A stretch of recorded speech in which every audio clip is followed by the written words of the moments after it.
Zadie Smith is here. She is the author of the novels White Teeth and The Autographed Man. Her new book is called On Beauty. It was recently shortlisted for the 2005 Man Booker Prize for Fiction. I am very pleased to have her back at this table to talk about what's happening since the last time I saw her. Welcome. Thank you. Nice to have you here. Thank you. Nice to be here. Congratulations on this shortlisting of... I know. It's unbelievable. It is I'm still in shock. Yeah, yes. yeah. 2 weeks later. It's unbelievable. I can't imagine how it happened, but it's an amazing feeling. This is, what's interesting about this, too, is that you wrote this, and then your husband said, or someone said to you, you know, there's a certain similarity here between Forster's Howard's End. Yeah. And you didn't know that. It wasn't a consciousness of yours. Well, he told me that just as I was starting was it your husband? Yeah, was it Nick Laird? I dreamt up the idea for it, I thought, but it turned out to be a dream of plagiarism, is the best way to put it. And he said, well, that seems very similar to Howard's End, and I knew he was right. But then, the thing about Howard's End is it itself has bits based on Mansfield Park by Austen, and it has some very deep British themes. For instance, the most obvious one, kind of Romeo and Juliet, a boy from one family falling in love with a girl from another, and the families don't get on. So I was quite interested in the idea that it sunk deep in my consciousness as a story. And, you know, there's been examples of that before. Graham Swift wrote Waterlands, not Waterlands, oh God, the update of As I Lay Dying, Last Orders. And you also have the Bridget Jones and Pride and Prejudice. So it's quite interesting, the idea that you could update a book, change it, and take it for your purposes and see what happened. Well, what you did here is, once somebody pointed that out to you, you basically incorporated it. Yeah, it's hard. There are moments where the two books meet, but also because it's your own book, you fall away a lot. And also because a lot of people who were reading it hadn't noticed the connection because they hadn't read Howard's End in a while, or they didn't know it at all. I felt quite free, so I ranged wildly and sometimes touched back. This is a story of a marriage, what, coming apart after 30 years? Yeah. I don't know why. I just got married. Quite happily married, only for a year.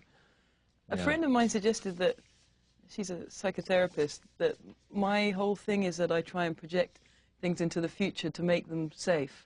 Yeah, so if you write about a troubled marriage, you'll never have a troubled marriage. Well, exactly. It's an interesting concept. I hadn't thought of it that way, but it's possible. So, but tell me the story. Here we have these two academics. Yeah, on quite different sides of the political tide. One is a conservative, but a black conservative, and the other is a white liberal. They're both English, but one by way of America, one by way of Trinidad. And they really despise each other. But I was kind of interested in how, though the political differences seem very strong, there's a lot of similarity in their moral behavior within their families and amongst their friends. So it's Forsterian in the idea that the personal is what's real, more real than anything public, anything political, which I guess is something that I do believe. What's interesting to me about you, among lots of things interesting about you, is, you gave a big lecture on Forster, didn't you? Yeah. Something, the Orange something. The Orange Prize. It's kind of Orange spoken word thing I did, yes. Yeah. And your next book is going to be a series of essays about writers. Yeah. I mean, this... you know, when I was growing up, I really admired academics. I really wanted to be a critic. And, of course, I'm delighted to be a novelist. It's an amazing job. But a bit of me wonders what it would have been like if I'd done my PhD, if I'd stuck on that path. And I think criticism is a very noble practice, and I'd like to add to it in some way. Yeah, but you know, you've also said you like writing about greatness. Yeah.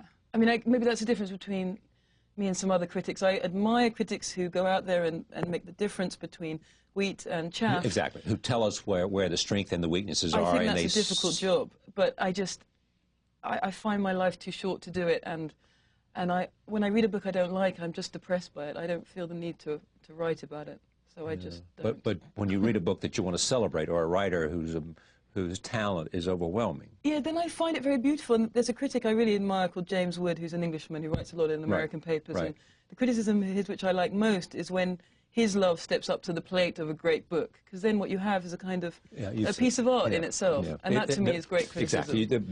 The capacity of the critic is equal to the capacity of the work. Absolutely. So it's a double trill. And more critics should realize that. I think a lot of the problems in criticism, critics think of themselves as secondary to artists. They needn't be. Great critics are just as good, Edmund Wilson and James Wood.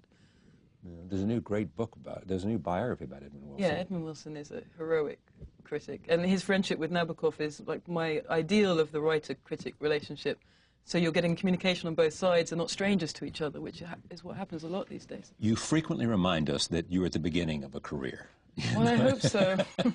I mean, I really hope so. You know, that when you think about greatness, you think about the lifetime of greatness. Yeah.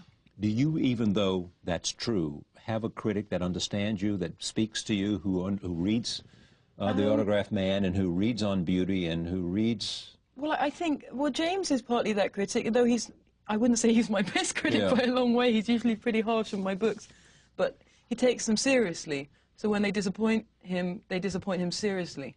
And that's all I really want out of a critic, that I'm not a joke to them or some sideshow, that whatever I'm trying to do, at least there's a witness that I tried. That's what matters. You know, this is all... White Teeth was in 2000. Yeah, I know. I mean, we're in 2005, yeah. And there are 3 novels. It does seem a lot, I see that, but when I have no other job, I do nothing. And even if you only wrote 200 words a day, that would produce 6 books in 5 years. Yeah, but you said something interesting to me as well. You work at home. Yeah. Your husband works at home. Yeah. He's a poet. And a novelist now, yeah. And he used to be a lawyer, didn't he? Yes, he used to be a lawyer. He gave that up because he has a lawyer's mind, though. Yeah. An argument is a lawyer's argument with him. Is that right? Yeah, absolutely. So he enjoys the advocacy and argument. He admires the idea of a writer with a proper job. He thinks of Whitman and of Eliot.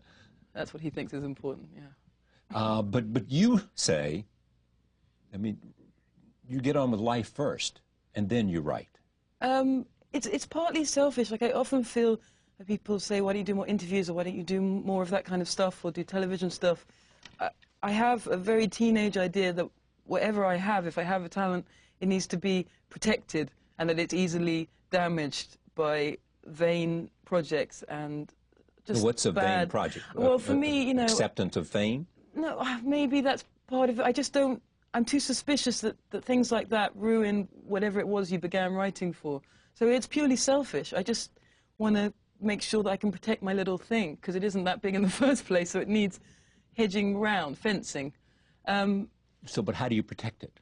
Well, I stay at home. I try and keep my friends and just live as normally as possible. Now, you've been at Harvard. Yeah. Yeah, and you like it. I like academic environments. I find them very comforting, because it's what I grew up in and what I always dreamt of being. So when I'm there, I'm pretty happy. But you like it also because you sort of fled Britain and fame, didn't you know? You know, it's a small country. You used the word. Yeah, fleeing is a bit strong, but okay. I did feel like I wanted somewhere where I could just fit in and there would be a lot of people. And Harvard is a lot like that, because there are many people much higher up the tree, very great academics, great geniuses, and you're just another writer on campus. And I felt quite comfortable there. And also it enabled me to be around extremely bright people. And you have to raise your game. You can't sit around thinking you're so bright. But you have always had, in everything you write, all kinds of literary references. I mean, that is... And you have an explanation for it, which is that most kids were out playing and doing other things. You were at home reading. And so your life was a life within. Yeah, I mean, I had a life of books, and now my life is not like that. It's kind of open, and I know people, and I have friends, and I go on these book tours, and it's a completely different life. But I do think that the real writer is who they were between 9 and 15, and I was very much a person of books and a homebody, and I guess I try and retain that as much as possible. And you knew when that you were going to be a writer? I always hoped. I mean, the main thing for me was I would always be in a life and environment where you could just read all the time. And writing is one of the careers in which you could do that. But I don't think I would have been miserable being an academic or a teacher or anything which was in the realm of books. Now, were you thrilled when you got to Cambridge? When I went to college, my life was more interesting. And all of a sudden I had more friends. And I had human experience. I think a lot of my experience had been from other books, and that changed. You live life rather than just read about it. And now I think that's more and more important. To live it rather than read about it. From books. Yeah, this is true. Yeah. But at the same time, there's something in you that would be perfectly happy if someone said that a significant portion of your life will be spent writing, but also be spent in an academic environment. Yeah, I think that would be fine. But also, there are bits of me, I think, that don't suit academic life. I speak freely a lot of the time, which isn't always good, and I'm not a great speaker anyway. I prefer to write. And I'm not always delicate of people's feelings. You know, I can be a bit of a bull in a china shop, so it's better if I'm just in my room, I think. You do? Yeah, I think so. I work better and I'm happier. If you're in your room? Yeah, I think so. Reading and writing? Yeah. It's my natural thing. Now, what has living in New England done for you? Well, it's extraordinarily beautiful. I mean, it's probably not news to average American, but it was news to me. We've seen the leaves change. It really, it's so stunning. It's so beautiful every day in the most extreme ways. And I am a child of a very urban environment, so it was just a beautiful shock to be in this nature all the time. To name trees, to think about what a flower is called, different kinds of cumulus. I mean, it's pretty extraordinary. But when you say home, where do you think? Where you grew up? Yeah, I mean, I live opposite the apartment block that I was born in. I find that amazing. I don't know how I don't know how it happened. I just never really moved. But that's home. Stuck there. It's home, and my mum lives around the corner, and lives there still. And I can't see that I can move now. I bought a house, and that's that. I'm done. And your dad? And your dad? My dad lives on the coast because he's quite aged now, and he lives in a town called Felixstowe. It's kind of almost like a retirement village. But I see him once a week. And was he a kind of a hero in World War II, in a sense? Wasn't he in Normandy or something? I think he was a hero. I don't know. He was at Normandy. He stormed the beach with a lot of other Englishmen. And didn't he capture some high-ranking Nazi or something? He did capture a high-ranking Nazi. I think he was pretty impressive. He wouldn't describe it that way. He was just a private amongst many privates, but he never told me anything about it, so when I found out about it, I thought it was pretty phenomenal. But you had to interview him to find out about it, didn't you? Yeah, I did. I did. We kind of, because he's now almost 80, I had that natural instinct that it would be nice to find out more about what he did before he had us, because obviously we're his second family, and he's as old as a grandfather would be normally. And I found out a great deal. Your mother was very, very young. My mother was very young. Like 15 or something. Yeah, she was 19. There's a big age gap. But it was amazing, and also amazing, you know, he's a man who considers himself very much a liberal, so it's strange having war experience and being a liberal, and it's an interesting conversation you have to have, because he's not at all ashamed to have fought in the war, but also he is a pacifist by instinct. So it was interesting to talk to him about that stuff. And he's in, I mean, how much of him is in your work? A lot of, I guess I admire simplicity and goodness, and my father's a very straight man, so a lot of that appears in my fiction, I think. And there is a lot of Archie in him, one way or another. He's somewhat innocent for a man of 80, and I think that's a very amazing trait to still have at that age. And what does he say when he reads? When he read White Teeth, did he see himself? Some of it. I think for the families of novelists, it's just an extraordinarily embarrassing experience most of the time. Because when people read, they read straight, they assume everything is autobiographical. So I think the families of novelists put up with an enormous amount. And I don't even write about sex. I mean, God knows what it's like being related to Philip Roth or something. Yeah, well, exactly. Yeah, it's got to be pretty embarrassing. The interesting thing about you is not just Forster, and it's not just, you count among friends, I think, you know, Ian McEwan. Yeah. Julian Barnes. I hope they would say so. Martin Amis. Salman Rushdie. Oh, God, yeah. These are contemporary writers. Yeah, I mean, they're writers I admired a great deal when I was young, and I think a lot of my generation kind of reject those writers. I never felt that way. Why do they? They do. Well, it's good for young writers to be aggressive and to mix it up a little. I'm just not that type of writer. I'm interested in tradition, so to me, I sat down and interviewed McEwan recently, and it is an amazing thing. I mean, my life is surreal to me, because first and foremost, I was a fan of all these people, and it's extraordinary to have met them.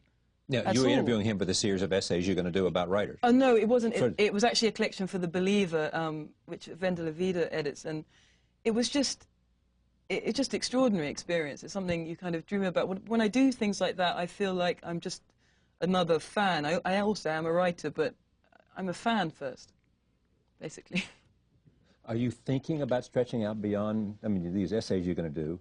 I mean, that just may be a brief interlude between the next novel. I think it will be a while before I write another novel. I feel quite exhausted And I feel like all the things that... At what age? Yeah, I'm 29. But I feel like all the things that were my childhood interest and obsession, I'm kind of done with. And On Beauty is really the end of the person I was. And I don't know who I'm going to be. I just have to wait and see. Well, but here's one thing that just seems to me, just from looking at it from a distance. You are being anointed for greatness. Well, that would be a very unnerving thing if it were true. I don't think it is true, and You don't say, you say that just simply because that's the nice thing to say, that's a convenient thing to say. I don't think writers can be anointed in that way, and the truth is that bad books happen all the time and will continue to happen to me. Well, many people didn't think that the Autograph Man was as good as... And that will always happen, because you'll always... It's not good, first of all, to guess what people would want. You're not in the business, you're not a salesman. No, but I don't think you're guessing, but at the same time... I mean, there is this sense. I mean, just read these reviews of this. I mean... But, you know, the reviews in England are very mixed. The reviews here are great. I guess I don't really put faith in that kind of thing. I put faith in what happens in 50 years. And okay, but what do you put faith in now? I mean, you obviously don't put faith in reviews. But what, you put faith in some sense that what? Well, I love to write, and that's the one thing that I stick by, and I love to be around writers, to know them and to learn about them. And really with these essays, I feel like I get an opportunity to express my faith, which is the idea that fiction is a good in the world, a great good. That, for me, it made me. I am the person I am because I understood... Fiction is a great good in the world. Yeah, it's a because it offers us truth, or because what? Some truth, and most of all, it offers you a person in their best form. Like, often when you meet writers... I know people are disappointed when they meet me or when they meet other writers. They seem like they don't talk well, or they're rude, or they're stupid, or whatever. But a book is somebody's best self, and this is your best self by a long way. And so Why is this better than you? It just, I'm better when I'm writing, and I'm more considered, and I'm more humane. You're trying to write about other people. You're not always thinking about yourself. In life, people are, you know, egotistical, vain. They've got things they need to do or want to do, or ambitions. When you write, if you're doing it well, you give up a lot of that. Negative capability, supposedly, that's what it's called. And when it goes well, that's what it feels like. Negative capability. Yeah, to let go of all your striving, all your sense of self, and kind of let the world in. Keats's idea. Are you happiest? Yeah, are you happiest when you're writing? It's not always easy, because I have a lot of doubt about whether what I'm writing is any good at all, but when it's going well, it's so joyful. Any writer will tell you that. Does it come a point when you know it's good? No. Or as good as you can make it? As good as I can make it. And you always can see... It's very rare, I think, that a bad review is a shock. You know the weaknesses of the book. It can hurt, like you didn't have to say it that way, or so strongly, or bring up my mother, or whatever. You know, there are details that hurt, but I think you have to be quite blind not to know when you've made a big mistake. You can feel it. I can, anyway. You can? I think so. But maybe that judgment will fade, or is fading, I don't know. I want to come to something. What's in this book, too, is your brother. Yeah. Who's a rap musician? Yeah, at the moment. Yeah, he just graduated. The character here? Yeah, he is. It's the only time I've ever written a character who is someone I know, yeah. I wanted to fill the book with things that I feel affection for and love for. And Luke, my little brother, is just one of those things. So. And the character is? Oh, he's called Levi. Yeah. Also, it was fun because my little brother, he's an amazing person. He would never call himself an intellectual. That's not his life. He's an intuitive person, a musical person, a very fun person. And it was just interesting trying to imagine what it would be like to be Luke, to wear a big hoodie, to walk through the streets with cans on, to meet your friends, to sell CDs on the street, to be that person. So it was just a fun leap of imagination. Well, here's what else you use, though. I mean, you take one of your husband's poems and put it in here, because you don't want the character to write a bad poem. Yeah, no, if it had to be me writing the poem, that would have been a much worse. A lot of reviewers are insulted by the idea that you should put one of your husband's poems in, but my husband is a Faber poet. I don't know, they just think it's wrong in some way, but I just thought I'd rather have the Faber poem than the poem written by me, which would be so bad. So it was just a way of making less of a fool of myself. It was much easier. And he was happy about it. Yeah, also, he was happy, but also I think sometimes critics think that more thought goes into things than does. Literally, it was an afternoon's decision. I was writing, I thought, I went downstairs. Can I use a poem? Yes, fine. Put it in. End of story. And you don't really consider it in a deeper way. Such as a creative act. Yeah, it's just bang, and then I have to try and defend it or explain it, but I don't really have an explanation or a defense, unfortunately. How is it that you two work together in the same house? Two creative people bouncing around. Well, people have a funny idea about what creative people are like. I think they always think of like a Hughes true. Plath mold. They like it's really not like that. It's very prosaic. Like we work, and then we get a pizza and we watch a movie. It's not like everybody else. It really isn't that dramatic. Well, exactly. Unfortunately, it should be said. But that's not just true with you. I mean, I remember reading once, and it's like presidents and everybody else. He said, what did they do? Well, they had a pizza and with a little TV table, and they watched TV. It's really... That is what... It doesn't matter. I mean, the people... You just have to do the work, and everything else around the edges... That's exactly right. Everything else is just the way you go. Life, it fills it in. It fills the space in. I don't like drama so much. We're pretty prosaic people. How do you like teaching? I love it. I don't think I was very good at it to start at Harvard, because I taught the way I'd been taught, which was in a very strict and very pompous manner. I couldn't stand to be called by my first name, which is normal. I understand now in American universities you say the name, and I wanted to be called Miss Smith. Miss Smith. I felt strange being called by my first name, because in Cambridge it was just unthinkable. Who would call you that? Professors, or who would? I mean, my students. I felt strange if they say, "Hey, Zadie, what's going on?" But they did, obviously, because I'm young and they're young. Yeah. But they really loosened me up, and they also showed me that teaching is not talking from the mount. It might be in England, but it needn't be. It's a conversation. And that's good. And it's much healthier. And I wish I'd been taught the way they're taught at Harvard. Yeah, rather than some oracle from on high. It's much more natural, and everybody's got a say in it. It was much more fun. You taught creative writing? Yeah, I did a creative writing. How do you teach creative writing? It's almost impossible. I did that, and I did a much easier course for me, which was on moral philosophy and the novel, which was just kind of set subjects and a set discussion. The creative writing is, I think you have to put yourself on the line as well, and they will put you on the line anyway. They say, I read your story in the New Yorker, I didn't really like it, I didn't like the middle, the ending didn't work. But you have to all be there together. There's no way in which I'm the expert and they're not the expert. And some kids in that class had extraordinary talent, and I'm no doubt that they will pop up sooner or later. Did you want to say something like good writing requires good being? Yeah, good writing requires good being. That's a pretty old-fashioned idea. It's just my instinct. When I was in college, we were taught very much to separate the biographical from the work, which is natural because you don't know the writer and it's not your business to presume. But once you become a writer-critic, it becomes very quickly obvious to you that the good writers that you love also have some quality in their personality which is helping that writing. It's very hard to be a really genuinely selfish and terrible person and write generous and interesting prose. It doesn't happen that often. This is a great book. How long are you going to be here in America? 3 weeks, but changing the city day to day. So you're on a book tour? Yeah. You don't do much television? No, I really don't, Charlie. It's just for you. I'm indebted to you for that. I hope we can do it again. I love talking to you. I am smitten with you. Well, 3 years down the line, let's do it again. Okay. Okay. Zadie Smith. The book is called On Beauty. Thank you for joining us. See you next time.